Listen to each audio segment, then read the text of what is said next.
The living room is quiet after everyone has gone home. An unfinished cup of tea sits cold on the table. When the rituals end and the noise fades, the reality of loss becomes unmistakably real. Everyone experiences loss at some point.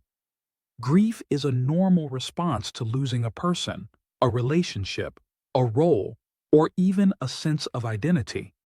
Grief often brings sadness, longing, exhaustion, and changes in sleep or concentration.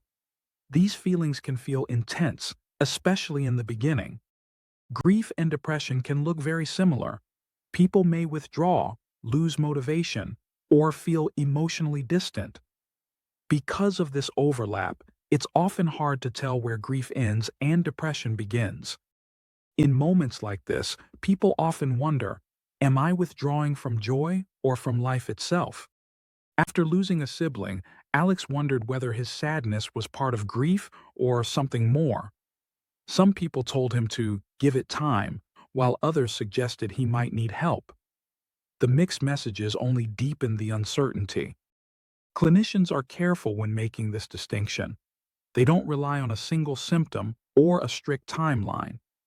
Instead, they look at patterns, context, and how emotions change over time. Grief often comes in waves.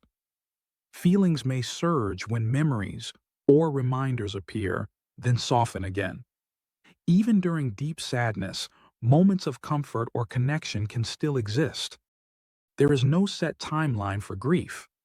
Research shows that people experience loss differently, with emotions rising and falling in unique patterns over time. Depression can feel different. Instead of waves, the emotional weight may feel constant. The sadness is less tied to specific memories and more to an ongoing sense of heaviness or disconnection. Clinicians also listen for how people talk about themselves. Depression often brings harsh self-criticism or feelings of worthlessness. Grief is usually focused on the loss, not on self-blame. Cultural expectations can add pressure. Many people believe grief should follow a certain path or end after a set time. When it doesn't, confusion and worry can grow. Grief and depression can also occur together. Loss can increase vulnerability to depression, and depression can change how grief is experienced.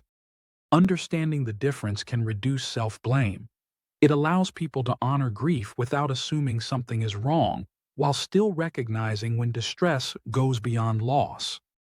You don't need a label to reflect. Simply noticing patterns, how emotions shift, what they're tied to, can bring insight without pressure. Grief and depression are not the same, but they can overlap. Understanding them isn't about putting emotions into boxes. It's about meeting pain with care and patience. If you're finding yourself unsure where grief ends and something more begins, you don't have to sort it out alone. Taking time for a thoughtful, professional evaluation can help bring clarity and support when you're ready. Thank you for taking the time to be here.